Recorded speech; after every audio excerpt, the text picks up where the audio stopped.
है जो बहुत ही मुझे एक प्रकार से कष्टदायक स्थिति है उसको मैं वर्णन कर रहा हूँ।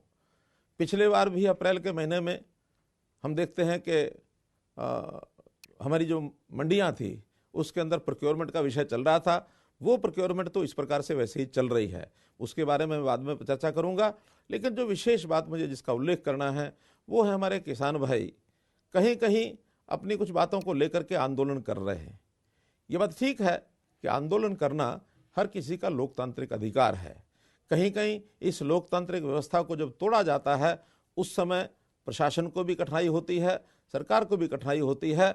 वो चीज़ तो बाद में हम देखेंगे, लेकिन अभी तो इतना ही है कि उसके कारण से जो लोग इकट्ठे होते हैं, जब इकट्ठे होते हैं तो निश्चित रूप से कोरोना के फैलाव का भय वहाँ बना रहता है। हमको पता ही नहीं रहता कि कौन कोरोना पॉजिटिव हो गया होगा, कौन नहीं हुआ होगा।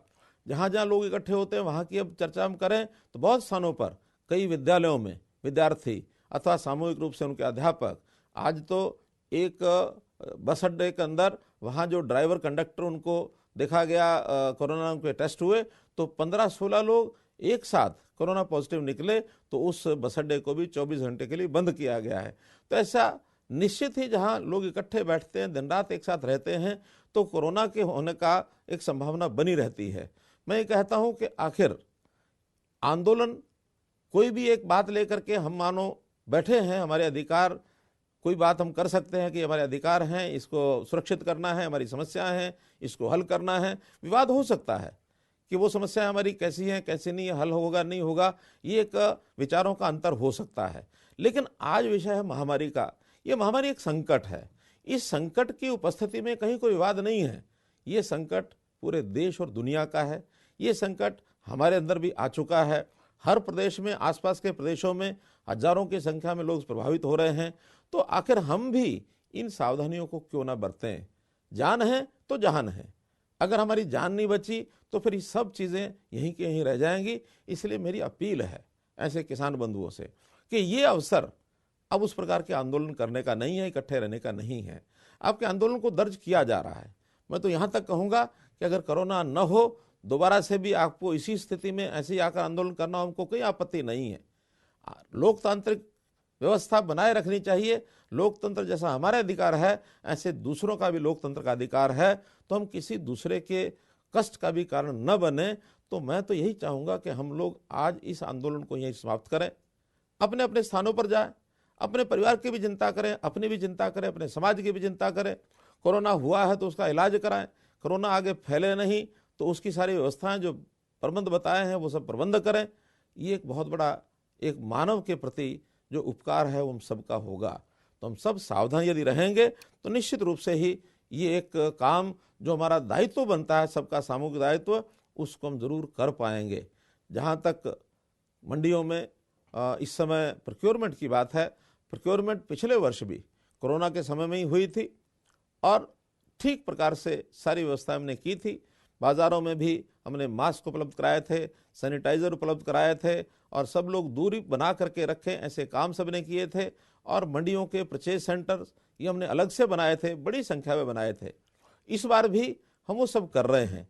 हमारी प्रोक्योरमेंट में इस समय आधे से ज़्यादा अनाज जो है वो मंडियों में आ चुका है, लगभग 60%। 80 लाख मीट्रिक टन ये अनाज आना है।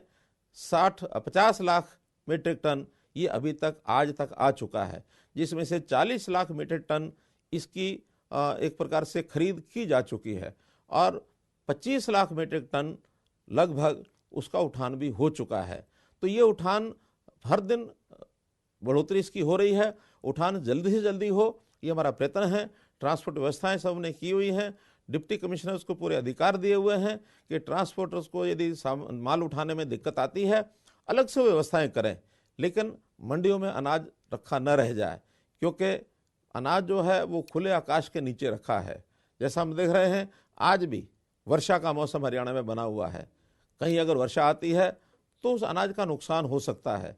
वो नुकसान चाहे किसान का हो, चाहे सरकार का हो, चाहे किसी एजेंसी को हो, FCI का हो, आखिर तो हमारा सबका नुकसान है।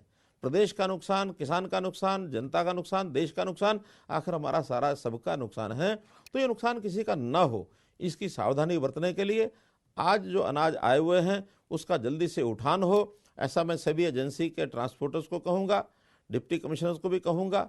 लेकिन मैं किसानों से भी अपील करूँगा कि 1 दिन के लिए, 2 दिन के लिए जहाँ ज़्यादा अनाज आ गया है, ग्लटिंग हो गई है, भीड़ हो गई है, अनाज बाहर निकाला नहीं जा रहा है, वहाँ 2 दिन लाने की स्पीड थोड़ी कम कर लें। 2 दिन के बाद ये सारी मंडियाँ खाली होने पर, या सारी खाली नहीं होंगी तो कम से कम उतनी जगह बनने पर दोबारा से हम लेकर के आएंगे, तो इसमें हमारा भी लाभ होगा। ये ज़रूर हम करें। और जहाँ तक मंडियों में व्यवस्था की बात है, सब व्यवस्थाएं हमने पूरी की हैं। बारदाने की कहीं कोई कमी नहीं है, गोडाउन्स में जगह की कोई कमी नहीं है।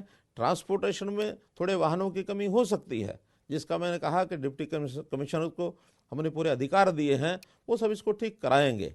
और जहाँ तक पेमेंट की बात है, पैसे की बात है, इस बार व्यवस्था की है कि किसान के हर एक के खाते में ये पैसा जाएगा। अभी तक मेरी जानकारी के हिसाब से 650 करोड़ रुपया ये किसानों को जा चुका है, क्योंकि अभी 3 दिन से ही पैसा जाना शुरू हुआ है। बाकी जितनी भी अनाज की खरीद है, वो खरीद जैसे ही उठान होता है, उठान के साथ साथ एग्जिट पास कटने के बाद और उनका जो टाइम है पेमेंट का वो शुरू हो जाता है। उसके 72 घंटे के अंदर अंदर उनके खाते में ये पेमेंट ज़रूर पहुंचेगी, ऐसा हमने सुनिश्चित किया है। तो इस प्रकार से आप सबका इसमें सहयोग चाहिए, किसानों का भी सहयोग चाहिए, मंडी में आड़ती भाइयों का भी सहयोग चाहिए। हमारा जो एडमिनिस्ट्रेशन है वो डट करके अपनी ड्यूटी निभा ही रहा है, कहीं कोई लापरवाही न बरते, ये मेरा आपसे अनुरोध है। मैं फिर से आज उसी विषय पर आऊँगा कि जो कोरोना की महामारी है, इससे हमको बचना है। और ये लगातार दूसरे वर्ष का ये क्रम चल पड़ा है। पिछले अनुभवों का लाभ उठाते हुए हम इस बार सारी बीमारी से दूर रहने के लिए जो विधि निषेध बताए हैं उसको लागू करें और कोई पैनिक ना फैलने दें।